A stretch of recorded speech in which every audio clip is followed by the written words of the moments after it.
फिर जंग दा अखाड़ा बनी दिल्ली नगर निगम स्टैंडिंग कमेटी दी चोण दौरान आप बीजेपी कौंसलर च हुई झड़प, खूब चले मुक्के लत्तां ते थप्पड़। दोवें पार्टियां ने एक दूजे ते लगाए गुंडागर्दी दे इल्जाम।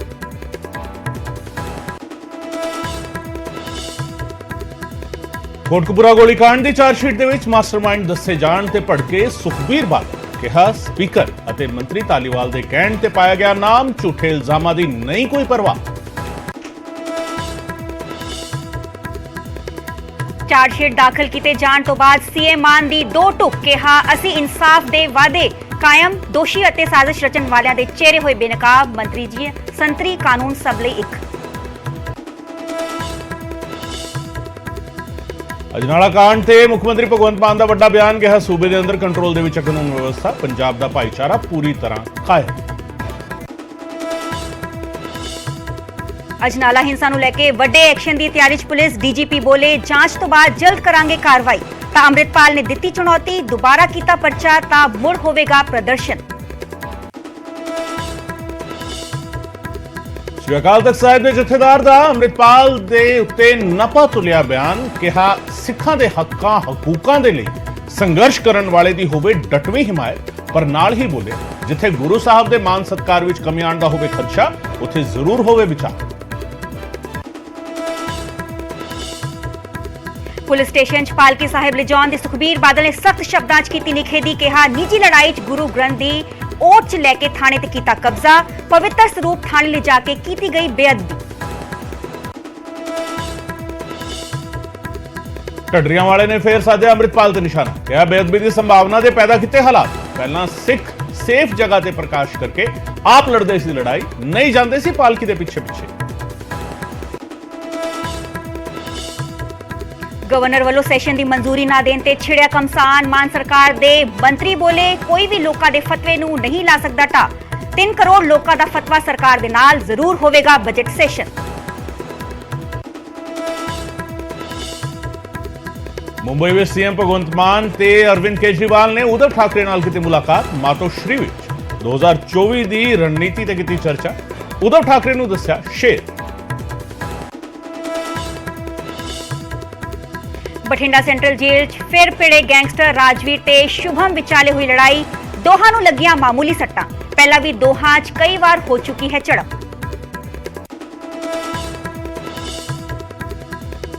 मानसा विच बेखौफ लुटेरिया ने साबका विधायक मंगत राय बंसल नूं बनाया बंधक। 3 अणपछातिਆਂ ने कीती कुੱਟਮਾਰ, 50 ਲੱਖ ਦੀ ਮੰਗੀ ਰੰਗਦਾਰੀ।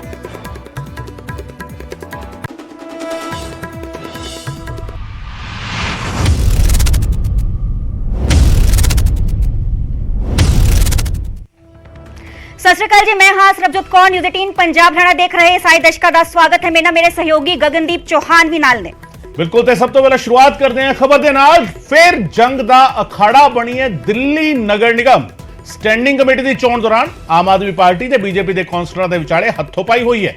दस के कौंसलर ने एक दूजे ते बुरी तरीके नाल कुटमार की है। एमसीडी च खूब मुक्के लत्ता ते थप्पड़ चले ने। एक दूजे ते पानी दियां बोतलां भी सुट्टियां ने। हंगामे करके स्टैंडिंग कमेटी की चोण रद्द करनी पई। दस दे कि हुण 27 फरवरी नूं स्टैंडिंग कमेटी की मुड़ तो चोण होवेगी। दरअसल कौंसलर विचाले यह झड़प उदों हुई जदों काउंटिंग के दौरान मेयर शैली ओबरॉय ने एक वोट अयोग करार दिता और ऐसे ते बीजेपी के कौंसलर भड़क गए। नारेबाजी हुई ते वेखदियां ही वेखदियां कौंसलरां दे विचाले हथोपाई शुरू हो गई। दस दे कि 2 दिन पहला भी सदन च रात वेले हंगामा होया सीगा। गगनदीप असीं 2 दिन पहला भी वेख्या सीगा कि दिल्ली नगर निगम सदन तो इहो जिहियां तस्वीरां सामने आईयां सीगां जदों कि लोकतंत्र नूं शर्मसार कर देण वाले तस्वीरां सामने आई सीगां। दिल्ली नगर च जदों स्टैंडिंग कमेटी दी चोण होई सीगी ते उस टाइम भी जो आम आदमी पार्टी दे कौंसलर ने तो बीजेपी कौंसलर ने आपस च भिड़ गए सीगे। ते दूजी वार है कि दूजी वार इहो जी तस्वीर सामने आई है। ते तस्वीरां तुहानूं विखा रहे हैं। एमसीडी च कुटमार दियां तस्वीरां सामने आईयां ने।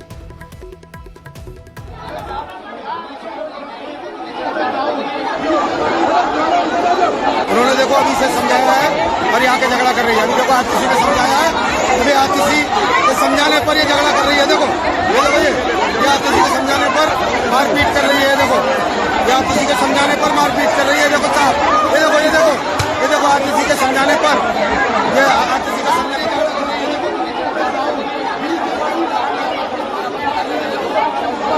समझाने पर मारपीट कर रही है। देखो साहब ये देखो आज किसी के समझाने पर पर ये औरत, ये महिला किसी के संज्ञान ਸੋ ਐਕਸ਼ਨ ਦੀਆਂ ਤਸਵੀਰਾਂ ਔਰ ਇਹ ਥਾਂ ਹੈ ਦਿੱਲੀ ਦੀ ਮਿਊਨਿਸਪਲ ਕਾਰਪੋਰੇਸ਼ਨ, ਨਗਰ ਕਾਰਪੋਰੇਸ਼ਨ ਦੇ ਵਿੱਚ ਅਜਿਹਾ ਵੀ ਹੁੰਦਾ ਹੈ। ਇਹ ਤਸਵੀਰ ਜਿਹੜੀ ਹੈ ਹੁਣ ਤੱਕ ਵਿਦੇਸ਼ਾਂ ਤੋਂ ਅਜਿਹੀਆਂ ਤਸਵੀਰਾਂ ਮਿਲਦੀਆਂ ਸਨ, ਪਾਰਲੀਮੈਂਟ ਦੇ ਵਿੱਚ ਆਪਸ ਵਿੱਚ ਘਸੁੰਨ ਮੁੱਕੇ ਲੱਤਾਂ ਸਭ ਚੱਲਦਾ ਸੀ। ਔਰ ਬਾਹਰਲੇ ਕੰਟਰੀਜ਼ ਦੀ ਜੇਕਰ ਗੱਲ ਕਰੀਏ, ਸੁਡਾਨ ਦੇ ਵਿੱਚ, ਸਾਊਥ ਅਫਰੀਕਾ ਦੇ ਵਿੱਚ ਕਈ ਵਾਰ ਇਸ ਤਰ੍ਹਾਂ ਦੀਆਂ ਤਸਵੀਰਾਂ ਉੱਥੇ ਦੀ ਪਾਰਲੀਮੈਂਟ 'ਚੋਂ ਆਈਆਂ। ਭਾਰਤ ਦੇ ਵਿੱਚ ਇੱਕ ਦੌਰ ਰਿਹਾ ਜਦੋਂ ਇਸ ਤਰ੍ਹਾਂ ਦੀ ਤਸਵੀਰਾਂ ਵਿਧਾਨ ਸਭਾ ਤੋਂ ਵੀ ਸਾਹਮਣੇ ਆਈਆਂ ਸੀਗੇ। ਯੂਪੀ ਦੀ ਵਿਧਾਨ ਸਭਾ ਵਿੱਚ ਇੱਕ ਵਾਰ ਇਸ ਤਰੀਕੇ ਦਾ ਹੰਗਾਮਾ ਹੋਇਆ ਸੀ ਜੀ। ਐਮਸੀਡੀ ਦੇ ਵਿੱਚ ਇਸ ਤਰੀਕੇ ਦਾ ਹੰਗਾਮਾ ਇਹ ਔਰ ਲਗਾਤਾਰ ਹੋ ਰਿਹਾ, ਇਹ ਰੁਕ ਨਹੀਂ ਰਿਹਾ। ਅਸਲ ਵਿੱਚ ਇਹਦੇ ਐਪੀਸੋਡਸ ਹੋ ਰਹੇ ਨੇ ਜੀ। ਇੱਕ ਐਪੀਸੋਡ ਮੇਅਰ ਦੀ ਚੋਣ ਤੋਂ ਪਹਿਲਾਂ ਔਰ ਦੂਜਾ ਐਪੀਸੋਡ ਇਹ। मेरा में सहयोगी फोन लाइन पे सुशील पांडे मौजूद ने। सुशील, महज 2 दिनों में ये दूसरी तस्वीर सामने आई है दिल्ली एमसीडी सदन से, जब लोकतंत्र को शर्मसार कर देने वाली तस्वीरें सामने आई हैं। क्या कुछ और जानकारी? जी बिल्कुल, देखिए साफ तौर से निश्चित रूप से ये दूसरी बार की तस्वीर है जब सदन में 28 सदस्य की कमेटी के चुनाव में आम आदमी पार्टी और बीजेपी के पार्षदों के बीच में इस प्रकार के भिड़ंत को देखने को मिला। हालांकि दोनों पार्टी दूसरे पर आरोप प्रत्यारोप लगा रही है, चाहे वो आम आदमी पार्टी हो चाहे बीजेपी हो। दोनों पार्टियों की तरफ से कहा गया है कि जिस तरह सदन में 28 सदस्यों की कमेटी के चुनाव को लेकर हंगामा हुआ, जिसमें बीजेपी एक तरफा, में आम आदमी पार्टी की तरफा काम कर रही है, ये फिलहाल अफसोसनीय है। हालांकि जो एमसीडी की मेयर है शहरी होता है, बीजेपी के पार्षदों पर आरोप लगाया है कि उन्होंने पहले मारपीट शुरू की थी। हालांकि बीजेपी की तरफ से इस पूरे मामले में एक ट्वीट किया गया है जिसमें आतिशी का वीडियो फिलहाल दिखाया जा रहा है और वो बता रही है अपने पार्षदों से कि वो किस तरह जाकर वहां से फिलहाल लड़ाई करें, पार्षदों से भिड़े।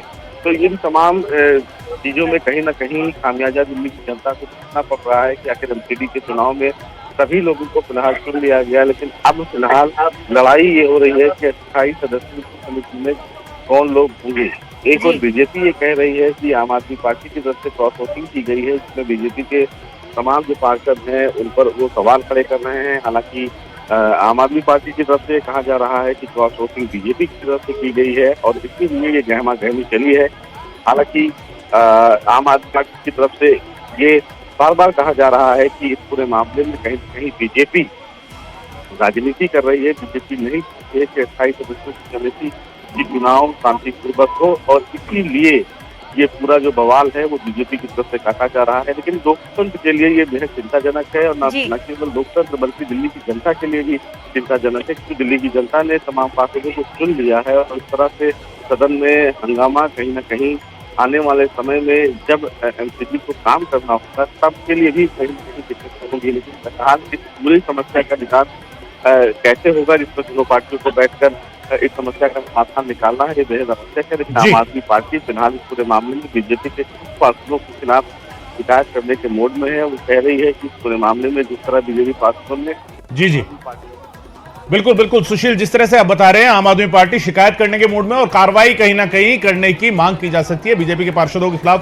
बहुत शुक्रिया सुशील इस तमाम जानकारी के लिए। सुशील पांडे साडे सहयोगी दिल्ली जानकारी दे रहे सन। तस्वीरां दर्शकों के सामने ने एमसीडी दे विच की कुछ होया है, होना की चाहिए सीगा वो तो नजर ही नहीं आ रहा, पर जो कुछ होया वो नजर आ रहा है। भारतीय जनता पार्टी ने जो शर्तें स्टैंडिंग कमेटी का चुनाव शुरू होने से पहले रखी थी, हमने उनकी शर्तें मानी।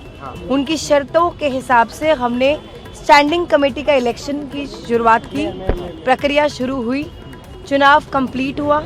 भारतीय जनता पार्टी के काउंसलर्स को साफ साफ दिख गया कि वो चुनाव हार रहे हैं। इसी वजह से उन्होंने खूब हल्ला मचाना शुरू कर दिया और जैसे ही मैं रिजल्ट अनाउंस करने रुकरांगे अगली वड्डी खबर दा। बठिंडा दी केंद्र जेल च आपस ही गैंगस्टर भिड़ गए ने। दस दईए कि राजवीर ते शुभम इन्हां गैंगस्टरां दे नाम दसे जा रहे ने जो जेल दे अंदर ही आपस च भिड़ गए।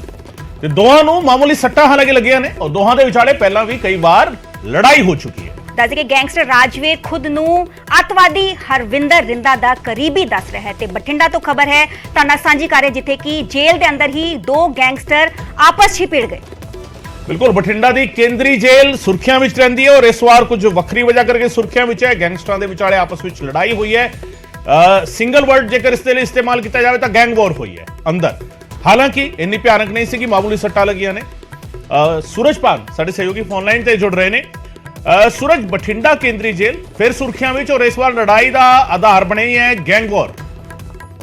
ਬਿਲਕੁਲ ਗਗਨ, ਕੋਈ ਪਹਿਲੀ ਵਾਰ ਨਹੀਂ ਹੈ ਕਿ ਬਠਿੰਡਾ ਦੀ ਕੇਂਦਰੀ ਜੇਲ੍ਹ ਦੇ ਵਿੱਚੋਂ ਇਸ ਤਰ੍ਹਾਂ ਦੀਆਂ ਖਬਰਾਂ ਨਿਕਲ ਕੇ ਸਾਹਮਣੇ ਆਉਣ। ਕਿਤੇ ਗੈਂਗਸਟਰ ਲਾਈਵ ਹੁੰਦੇ ਨੇ ਤੇ ਕਿਤੇ ਫਰੌਤੀਆਂ ਮੰਗਦੇ ਨੇ ਤੇ ਕਦੇ ਇਹਨਾਂ ਦੇ ਵਿੱਚ ਆਪਸ ਦੇ ਵਿੱਚ ਵਿਵਾਦ ਹੁੰਦਾ। ਜੇ ਤਾਜ਼ੇ ਮਾਮਲੇ ਦੀ ਗੱਲ ਕੀਤੀ ਜਾਵੇ, ਗੈਂਗਸਟਰ ਰਾਜਵੀਰ ਹੈ ਜਿਹੜਾ ਕਲੇਮ ਕਰਦਾ ਕਿ ਮੈਂ ਰਿੰਦੇ ਦਾ ਕਜ਼ਨ ਬ੍ਰਦਰ ਆ, ਔਰ ਸ਼ੁਭਮ ਦੇ ਵਿੱਚ ਦੇ ਵਿੱਚ ਕੁੱਟਮਾਰ ਹੁੰਦੀ ਹੈ। ਦੋਵਾਂ ਦੇ ਸੱਟਾਂ ਮਾਮੂਲੀ ਲੱਗਦੀਆਂ ਨੇ, ਦੋਵਾਂ ਨੂੰ ਮੁੱਢਲੀ ਸਹਾਇਤਾ ਜਿਹੜੀ ਉਹ ਜੇਲ੍ਹ ਦੇ ਵਿੱਚ ਹੀ ਬਣੇ ਹਸਪੀਟਲ ਦੇ ਕੋਲ ਦਿੱਤੀ ਜਾਂਦੀ ਹੈ। ਪਰ ਸਵਾਲ ਬਹੁਤ ਸਾਰੇ ਖੜੇ ਹੋ ਰਹੇ ਨੇ ਕਿ ਆਖਿਰਕਾਰ ਹਾਈ ਸੈਂਸਿਟਿਵ ਜੇਲ੍ਹ ਹੋਣ ਦੇ ਕਾਰਨ ਵੀ, ਕਿਉਂਕਿ ਇੱਥੇ ਸਭ ਤੋਂ ਜ਼ਿਆਦਾ ਜਿਹੜੇ ਗੈਂਗਸਟਰ ਨੇ ਪੂਰੇ ਪੰਜਾਬ ਭਰ ਦੇ ਜੇਲ੍ਹ ਦੇ ਵਿੱਚ ਬੰਦ ਨੇ, ਉੱਥੇ ਇਸ ਤਰ੍ਹਾਂ ਦੇ ਹਾਲਾਤ ਹੋਣਗੇ ਤਾਂ ਆਖਿਰਕਾਰ ਪੰਜਾਬ ਦੀਆਂ ਹੋਰ ਜੇਲ੍ਹਾਂ ਦੇ ਵਿੱਚ ਕੀ ਹਾਲਾਤ ਹੋਣਗੇ। ਤਾਂ ਕਰਕੇ ਜੇਲ੍ਹ ਦੇ ਸਿਸਟਮ ਤੇ ਸਵਾਲ ਖੜੇ ਹੋ ਰਹੇ ਨੇ। ਦੂਸਰੇ ਪਾਸੇ ਗੈਂਗਸਟਰਾਂ ਦੀਆਂ ਹਰ ਦਿਨ ਹੋ ਰਹੀਆਂ ਲੜਾਈਆਂ ਨੇ ਜਿਹੜੀਆਂ ਕਿਤੇ ਨਾ ਕਿਤੇ ਚਿੰਤਾ ਦਾ ਵਿਸ਼ਾ ਗਗਨ ਜ਼ਰੂਰ ਨੇ।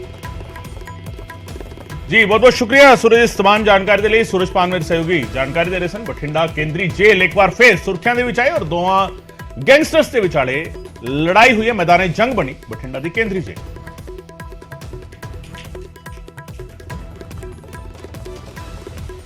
ਹੁਣ ਗੱਲ ਕਰਾਂਗੇ ਚਾਰਜਸ਼ੀਟ ਦੀ, ਜੋ ਕਿ ਫਰੀਦਕੋਟ ਕੋਰਟ 'ਚ ਪੇਸ਼ ਕੀਤੀ ਗਈ ਹੈ। ਦੱਸਦੇ ਕਿ ਚਾਰਜਸ਼ੀਟ 'ਚ ਮਾਸਟਰਮਾਈਂਡ ਦੱਸੇ ਜਾਣ ਤੇ ਭੜਕ ਉੱਠੇ ਨੇ ਸੁਖਬੀਰ ਬਾਦਲ, ਸ਼੍ਰੋਮਣੀ ਅਕਾਲੀ ਦਲ ਦੇ ਪ੍ਰਧਾਨ। ਚਾਰਜਸ਼ੀਟ ਪੂਰੀ ਤਰ੍ਹਾਂ ਸਿਆਸਤ ਤੋਂ ਪ੍ਰੇਰਿਤ ਹੈ, ਸੁਖਬੀਰ ਬਾਦਲ ਕਹਿੰਦੇ ਨਜ਼ਰ ਆਏ। ਬਿਲਕੁਲ, ਨਾਲ ਹੀ ਉਹਨਾਂ ਨੇ ਕਿਹਾ ਕਿ ਸਪੀਕਰ ਤੇ ਕੈਬਨਿਟ ਮੰਤਰੀ ਧਾਲੀਵਾਲ ਦੇ ਕਹਿਣ ਤੇ ਉਹਨਾਂ ਦਾ ਨਾਂ ਪਾਇਆ ਗਿਆ। ਝੂਠੇ ਇਲਜ਼ਾਮਾਂ ਦੀ ਕੋਈ ਪਰਵਾਹ ਨਹੀਂ ਹੈ, ਇਹ ਵੀ ਸੁਖਬੀਰ ਬਾਦਲ ਨੇ ਕਿਹਾ। ਉਹਨਾਂ ਨੇ ਕਿਹਾ ਕਿ ਨਿਆਂਪਾਲਿਕਾ ਤੇ ਉਹਨਾਂ ਦੇ ਵੱਲੋਂ ਕਿਹਾ ਗਿਆ ਹੈ ਕਿ ਪੂਰਾ ਭਰੋਸਾ ਹੈ। ਕਾਬਲੇ ਗੌਰ ਹੈ ਕਿ ਕੱਲ ਫਰੀਦਕੋਟ ਕੋਰਟ 'ਚ ਜੋ LK ਯਾਦਵ ਦੀ ਅਗਵਾਈ ਵਾਲੀ ਸਿਟ ਨੇ ਚਾਰਜਸ਼ੀਟ ਦਾਖਲ ਕੀਤੀ ਹੈ। ਗਗਨ ਕਹਿ ਸਕਦੇ 7000 ਪੰਨਿਆਂ ਦੀ ਚਾਰਜਸ਼ੀਟ ਜੋ ਦਾਖਲ ਕੀਤੀ ਗਈ ਹੈ, ਉਸ ਜੋ ਮੇਨ ਸਾਜ਼ਿਸ਼ ਕਾੜਾ ਬਣਾਇਆ ਗਿਆ ਹੈ ਉਹ ਸੁਖਬੀਰ ਸਿੰਘ ਬਾਦਲ ਨੂੰ, ਜੋ ਉਸ ਵੇਲੇ ਦੇ ਡਿਪਟੀ CM ਸੀਗੇ, ਤੇ ਜੋ ਸਾਬਕਾ CM ਪ੍ਰਕਾਸ਼ ਸਿੰਘ ਬਾਦਲ ਨੂੰ ਤੇ DGP ਸੁਮੇਧ ਸੈਣੀ, ਉਹਨਾਂ ਨੂੰ ਮੁੱਖ ਸਾਜ਼ਿਸ਼ਕਰਤਾ ਬਣਾਇਆ ਗਿਆ। ਇਸ ਦੇ ਨਾਲ ਹੀ ਜੋ ਹੋਰ ਵੀ ਕਈ ਪੁਲਿਸ ਅਧਿਕਾਰੀ ਨੇ ਉਹਨਾਂ ਦਾ ਵੀ ਨਾਮ ਇਸ 'ਚ ਸ਼ਾਮਲ ਹੈ, ਤੇ ਜਿਸ ਤੇ ਹੁਣ ਜੋ ਸੁਖਬੀਰ ਬਾਦਲ ਨੇ ਉਹ ਭੜਕੇ ਹੋਏ ਵਿਖਾਈ ਦੇ ਰਹੇ ਨੇ। ਸਿਆਸੀ ਬਦਲਾਖੋਰੀ ਦਾ ਕਿਤੇ ਨਾ ਕਿਤੇ ਇਲਜ਼ਾਮ ਲਗਾਇਆ ਜਾ ਰਿਹਾ। ਉਹਨਾਂ ਦੇ ਵੱਲੋਂ ਕਿਹਾ ਜਾ ਰਿਹਾ ਕਿ ਕੈਬਨਿਟ ਮੰਤਰੀ ਕੁਲਦੀਪ ਧਾਲੀਵਾਲ ਉੱਥੇ ਮੋਰਚੇ ਤੇ ਪਹੁੰਚੇ ਸੀਗੇ ਤੇ ਉੱਥੋਂ ਭਰੋਸਾ ਦਿਵਾਇਆ ਗਿਆ ਸੀਗਾ ਕਿ ਬਾਦਲਾਂ ਦਾ ਨਾਮ ਇਸ ਚਾਰਜਸ਼ੀਟ 'ਚ ਦਾਖਲ ਕੀਤਾ ਜਾਏਗਾ।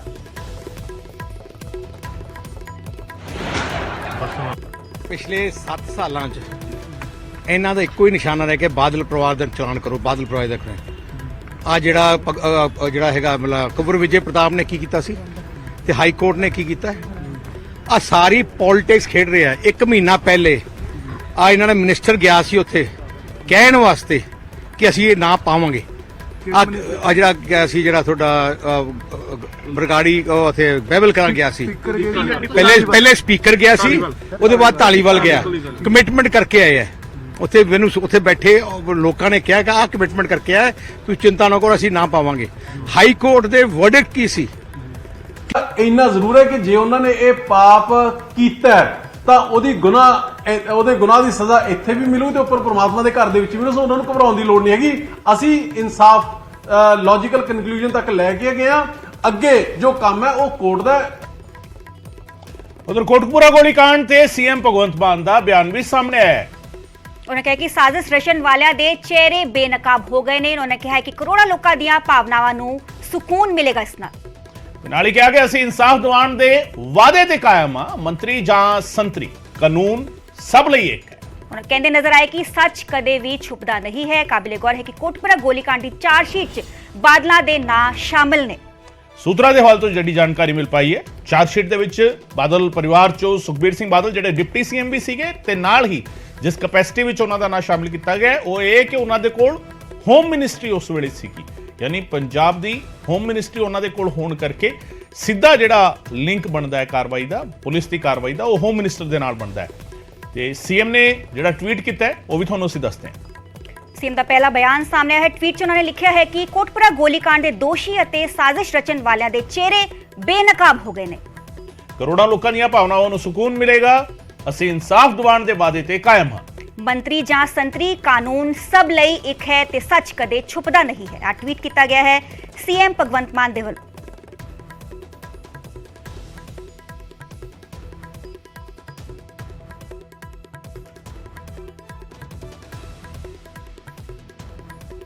ਪਰ ਬਣਾਈ ਗਈ ਸੀ ਕਿ ਸਟੇਟ ਗਵਰਨਮੈਂਟ ਨੇ ਬਣਾਈ ਸੀ, ਪਰ ਉਸ SIT ਨੂੰ ਇੱਕ ਬੜਾ ਫ੍ਰੀ ਐਂਡ ਫੇਅਰ ਤਰੀਕੇ ਦੇ ਨਾਲ ਕੰਮ ਕਰਨ ਦਾ ਮੈਂਡੇਟ ਸੀ ਜਿਹੜਾ ਉਹ ਭਗਵੰਤ ਮਾਨ ਜੀ ਨੇ ਦਿੱਤਾ। ਉਹਦੇ ਵਿੱਚ ਇਹ ਇਨਸ਼ੋਰ ਕੀਤਾ ਗਿਆ ਕਿ ਕਿਸੇ ਵੀ ਤਰ੍ਹਾਂ ਦੀ ਕੋਈ ਸਿਆਸੀ ਦਖਲਅੰਦਾਜ਼ੀ ਨਾ ਹੋਵੇ। ਜਿਹੜੇ ਗੁਨਾਹਗਾਰ ਨੇ ਉਹਨਾਂ ਨੂੰ ਉਹਨਾਂ ਦੇ ਅੰਜਾਮ ਤੱਕ ਪਹੁੰਚਾਉਣ ਦਾ ਕੰਮ ਉਸ SIT ਨੂੰ ਦਿੱਤਾ ਗਿਆ ਸੀਗਾ ਤੇ ਉਸ SIT ਨੇ ਵੀ ਬੜੀ ਬਾਖੂਬੀ ਬੜੇ ਸੋਹਣੇ ਤਰੀਕੇ ਦੇ ਨਾਲ ਜਿਹੜੇ ਵੀ ਉਸ ਸਮੇਂ ਦੇ ਗੁਨਾਹਗਾਰ ਸੀਗੇ, ਚਾਹੇ ਉਹ ਉਸ ਸਮੇਂ ਦੇ ਮੁੱਖ ਮੰਤਰੀ ਸਰਦਾਰ ਪ੍ਰਕਾਸ਼ ਸਿੰਘ ਬਾਦਲ, ਡਿਪਟੀ ਮੁੱਖ ਮੰਤਰੀ ਔਰ ਹੋਮ ਮਿਨਿਸਟਰ ਸੁਖਬੀਰ ਸਿੰਘ ਬਾਦਲ, ਉਸ ਸਮੇਂ ਦੇ DGP ਸੁਮੇਧ ਸਿੰਘ ਸੈਣੀ, ਉਸ ਸਮੇਂ ਦੇ ਬਾਕੀ ਆਲਾ ਅਧਿਕਾਰੀ ਜਿਹੜੇ ਪੁਲਿਸ ਦੇ ਸੀਗੇ, ਉਹਨਾਂ ਸਾਰਿਆਂ ਨੂੰ ਨਾਮਜ਼ਦ ਕੀਤਾ ਗਿਆ। ਗੁਰੂ ਸਾਹਿਬ ਦੀ ਬੇਅਦਬੀ ਹੁੰਦੀ ਆ ਔਰ ਉਸ ਤੋਂ ਬਾਅਦ ਜਿਹੜਾ ਗੋਲੀकांड ਹੋਇਆ ਉਹਦੇ ਪਿੱਛੇ ਪੋਲੀਟੀਕਲ ਮੋਟਿਵ ਸੀ ਔਰ ਉਸ ਟਾਈਮ ਦੀ ਜਿਹੜੀ ਸਰਕਾਰ ਸੀ, ਮੁੱਖ ਮੰਤਰੀ ਬਾਦਲ ਸਾਹਿਬ ਔਰ ਹੋਮ ਮਿਨਿਸਟਰ ਸੁਖਬੀਰ ਸਿੰਘ ਬਾਦਲ, ਉਹਨਾਂ ਦੀ ਇਨਵੋਲਵਮੈਂਟ ਸੀਗੀ। ਲੇਕਿਨ ਕਾਨੂੰਨੀ ਜਿਹੜਾ ਤੌਰ ਤੇ ਔਰ ਪ੍ਰੋਸੀਜਰਲ ਜਿਹੜਾ ਲਾਅ ਦਾ ਪ੍ਰੋਸੀਜਰ ਹੈ ਉਹਦੇ 'ਚ ਪਿਛਲੇ 6-7 ਸਾਲ 'ਚ ਕਿਤੇ ਨਾ ਕਿਤੇ ਮੇਨ ਜਿਹੜੇ ਅਕਿਊਜ਼ ਸੀ ਜਾਂ ਜ਼ਿੰਮੇਵਾਰ ਲੋਕ ਸੀ ਉਹਨਾਂ ਨੂੰ ਬਚਾਉਣ ਦੀ ਕੋਸ਼ਿਸ਼ ਹੁੰਦੀ ਰਹੀ ਹੈ। ਮਾਨ ਸਾਹਿਬ ਦੀ ਸਰਕਾਰ ਨੇ ਇੱਕ ਵਾਰ ਫਿਰ ਸਾਬਿਤ ਕੀਤਾ ਹੈ ਕਿ ਤੁਹਾਡੀ ਨੀਅਤ ਅਗਰ ਸਾਫ਼ ਹੈ ਔਰ ਇਰਾਦੇ ਮਜ਼ਬੂਤ ਹੈ, ਵਿਲ ਪਾਵਰ ਹੈ ਤੇ ਕਾਨੂੰਨ ਤੋਂ ਉੱਪਰ ਕੋਈ ਨਹੀਂ ਹੈ।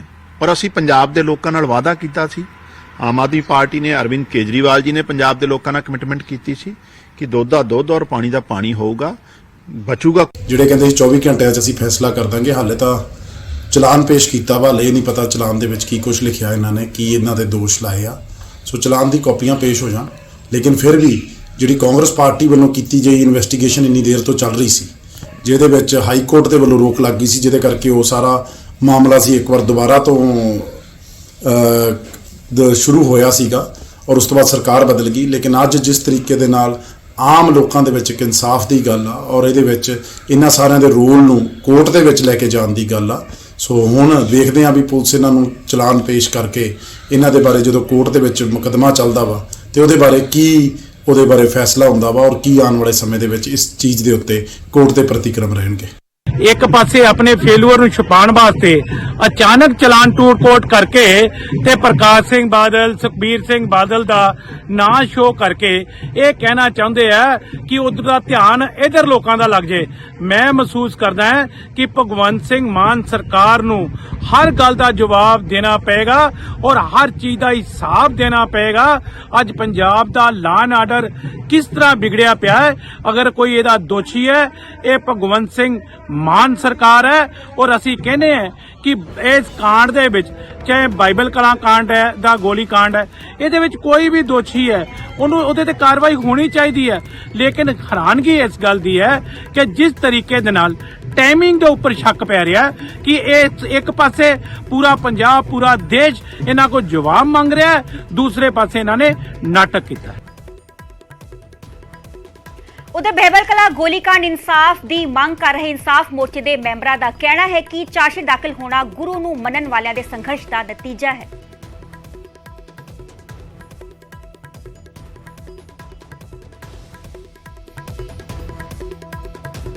गुरु साहब का पहला तो सब तो पहला शुक्रगुजार असीं जिन्हां दे रहमत दे सदका जिन्हां दे अगे अरदास बेनतियां कीतियां, समूचे पंजाब की देश विदेश के सिखां दे बहुत धन्नवादियां जिन्हां ने घर बह के भी अरदासां कीतियां, मोर्चे 'ਚ भी शामिल होए आ, जिन्हां दी मेहनत रंग लैके आई आ। पूरे पंजाब के देश विदेश के सिखां ने जिन्हां ने सहयोग किया, सारिਆਂ ਦਾ ਧੰਨਵਾਦ है। सारिਆਂ ਦੀ ਮਿਹਨਤ रंग लैके आई है। जो पंजाब के लोग पिछले लंबे समय तो कहते आ रहे हैं कि इन्हां ने कीता कराया, इन्हां दी देख रेख होया, सानू भी तुहाडे माध्यम राहीं जां फरीदकोट की अदालत 'चों जिन्नी क इन्फॉर्मेशन आई है उहदे थ्रू पता लग्या कि ये बंदे आ जिहड़े उत्थे मुख मास्टरमाइंड के तौर पर जिहड़े पाए गए उस समय का CM ते एक्स CM, उस समय का CM ते गृह मंत्री है जिहड़े ते नाल